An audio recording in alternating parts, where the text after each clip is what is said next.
Hello, friend. Let's talk about watching God put things together.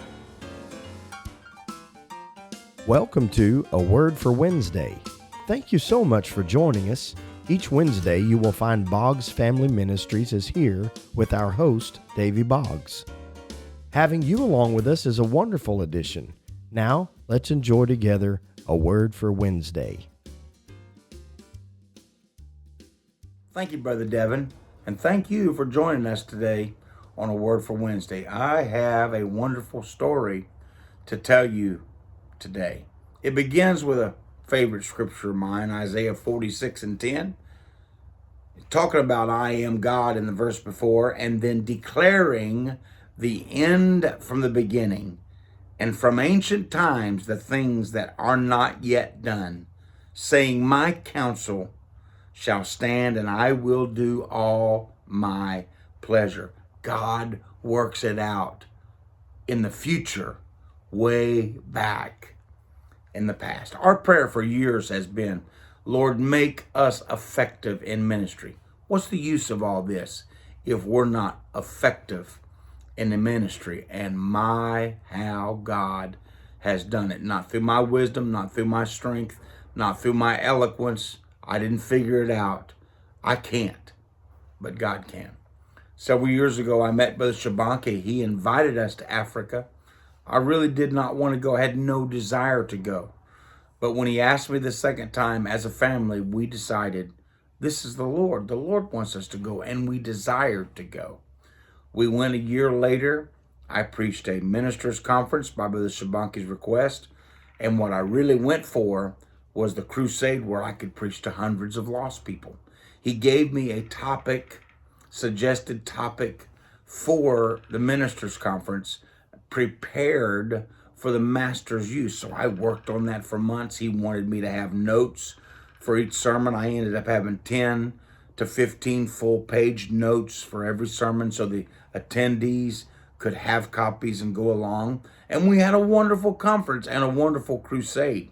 At the end of the crusade, one of Brother Shabanki's preachers, who has become a dear friend of ours, I'll put his full name down here that I can't pronounce all of it. We call him Dr. Isaac, which is part of his name, and he is a medical doctor and quite a preacher.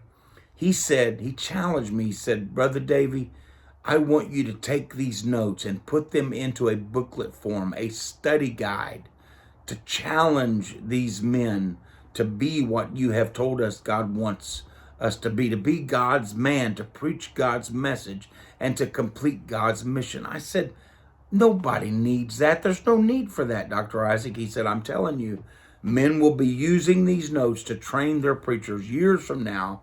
You need to put this into a booklet. Well, I wasn't sure I bought into that, but I agreed to try to do that. I contacted, when I got home, my good friend, Brother Larry Landris, who had a printing plant at that time, and he and his help printed the little booklet for me. It's just about 70-something pages. I have a copy of it. These have never been distributed in the U.S., probably never will be. They were for these people at this certain time. And the next time I went, we passed out to all the attendees at Brother Shabanki's conference, and then we gave the rest at another conference I preached in the city of Ibadan. And that's an important point, the city of Ibadan. Now, fast forward to 2023, 16 years, October of 23, I get an email from a man named Simon. He lives somewhere in or around Ibadan.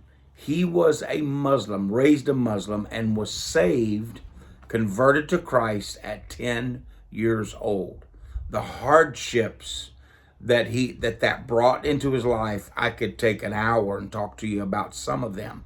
Rejected by his immediate family, his extended family, his community. He was denied education opportunities. He was denied employment of any kind. He has suffered horribly because he would not renounce Christ.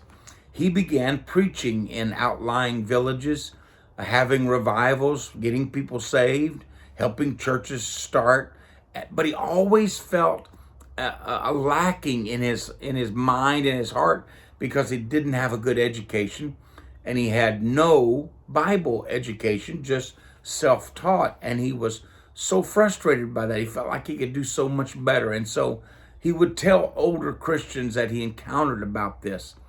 And one older preacher around Ibadan somewhere gave him a well-worn copy of this little study guide. In fact, I saw it when I was there in November. I'll put a picture of it up.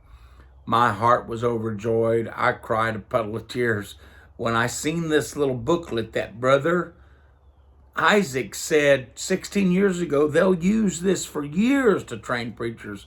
And I thought he was a little touched in the head. But God can put things together, not through my ingenuity. I can't do that. God can do it. Here's a young man who's needy, who wants to be taught. And here's a series of sermons and a little study guide packed full of scriptures that he can look up and spring from there for himself, talking about exactly what he wanted. And this preacher gave it to him, and he has used it and read it over and over again, found my name, searched for me, found my email address, and emailed me in October of 23. Is there any way you can help me know where a Bible school is and help me get to Bible school? Well, I get all kinds of requests. I don't know if they're legitimate or not. So I emailed him back. I said, listen, I'm going to be an hour to 90 minutes south of you in Abeokuta.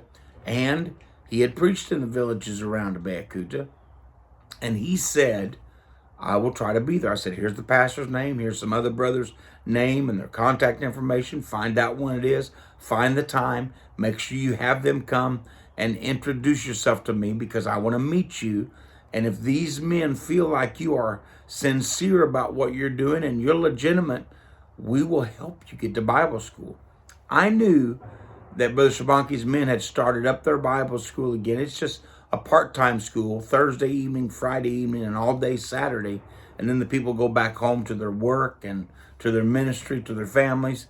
It's a part-time school, but it's better than nothing, and it's a good school. And so I knew that. I didn't mention that to him. I wanted to find out what the facts were.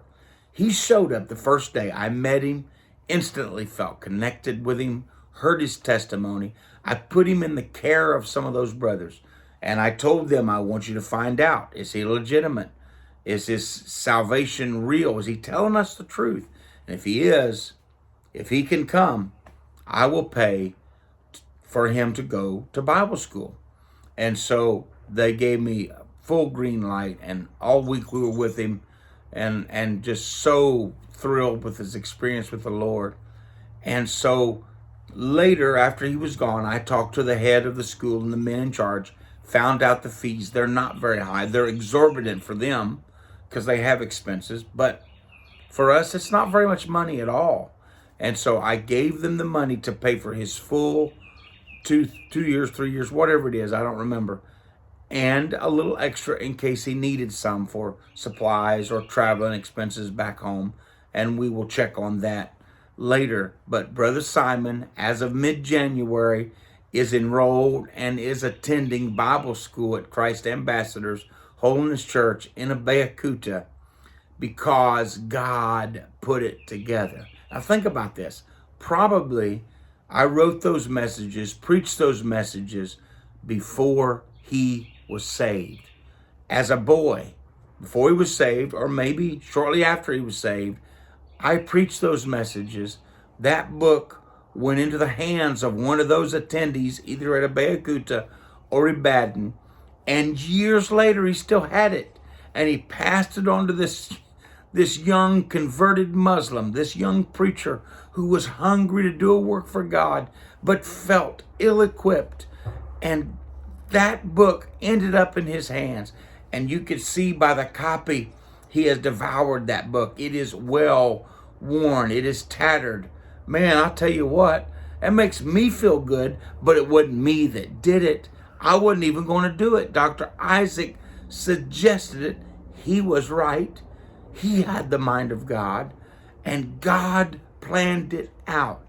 Oh, I can't tell you how thrilled I am to see God work his will in our lives. Listen to me, friends. God knows how to put things together. Do you get that? In your life, in my life, God knows how to put things together. Well, you might say, Brother Davey, I don't like the way things are going right now. This is not a comfortable place for me. This is not a good place for me. I don't like it at all. And that's okay. I don't like a lot of things either. I don't like them at all. But I know that God knows the end from the beginning, and from ancient times, He knows and planned the things that are not yet come. God's plans for you are good and not evil. Oh, listen to me, child of God. It may seem like the world is against you. It may seem like the church is against you. You may even feel like God is against you, but God knows the end from the beginning. His plans for you are good. He loves you. He is working in your favor. Can you imagine the persecution this young boy felt, being rejected by his family, not being fed properly, not being cared for properly, having to leave home, not at 10, but at a tender age, at a young age, and fend for himself, and denied job opportunities because he wasn't the right religion, and wouldn't turn around, wouldn't turn his back on Christ, and preaching the gospel and feeling ill-equipped, but God planning something out for his favor. 2006, I had no intention of going to Nigeria. 2023, so in love with Nigeria that I couldn't wait to get there. We have built schools and churches and helped them build schools and churches and all the things that they need. We drilled a well this last year, paid to drill a well for Brother Kuye in the city of Ibadan. You've seen the video on that. An amazing project, a chance to affect thousands of lives for Christ over the coming years. I love the people of Nigeria, and yet I had no clue what God was going to do in 2006 when I had no desire to ever go. God knows the end before the beginning. The same is true in your situation, friend. God, from ancient times, knows what's going to be, even things that have not yet been done. Let me encourage you, my brother. Let me encourage you, my sister. Hang on. God hears your prayer. He may have already wrote the book years ago. Just hadn't got to your hands yet. But it's coming. God may have already mailed the check weeks ago. You haven't got it yet. Hang on. It's coming. God may have already sent the cure. You don't have it yet. Hang on, friend. God is working in your favor. Watch God put things together. And that's my word for Wednesday. I commit to you to doing my best to see you next week, and I hope you will join me. That is our word for Wednesday. We are so glad that you've spent a few minutes with us today. If you've been touched by today's episode, please share it with your friends and family. We welcome your questions or comments below or by email. You can find the email address in the description, along with a link to mile markers, the website for Boggs Family Ministries. Also, please give this video a thumbs up and subscribe to our channel. Thank you again, and we hope to see you next Wednesday. Ciao for now.